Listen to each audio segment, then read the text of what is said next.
नमस्कार विद्यार्थी मित्रांनो. तर पहा, आपल्या समोर सरासरीचा एक प्रश्न आहे. प्रश्न असा आहे, 30 ते 50 पर्यंतच्या सर्व मूळ संख्यांची सरासरी किती?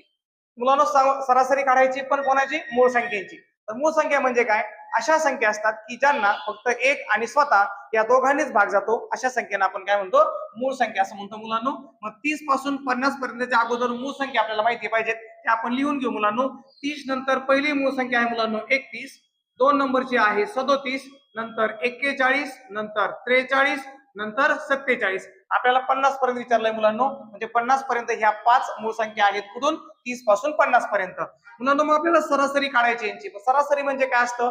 दिलेल्या सर्व संख्यांची बेरीज भागिले एकूण संख्या. या ठिकाणी ज्या संख्या दिल्यात आपल्याला, आपण त्यांची बेरीज करून घेऊ मुलांनो. पहा मग, 7 आणि 3 10, 10 आणि 1 11, 11 आणि 7 18, 18 आणि 1 झालं मुलांनो 19. हा चाला 1. 3 आणि 1 4, 4 आणि 3 7, 7 आणि 4 11, 11 आणि 4 15, 15 आणि 4 19. म्हणजे याचा अर्थ या सर्व मूळ संख्यांची जी बेरीज आहे 30 ते 50 पर्यंतची, ती आलेली 199. मुलांनो, मला सरासरी विचारले, तर सरासरी म्हणजे काय? दिलेल्या सर्व संख्यांची बेरीज. बेरीज आपल्याकडे 199 आलेली आहे. त्याला भागिले एकूण संख्या घ्या.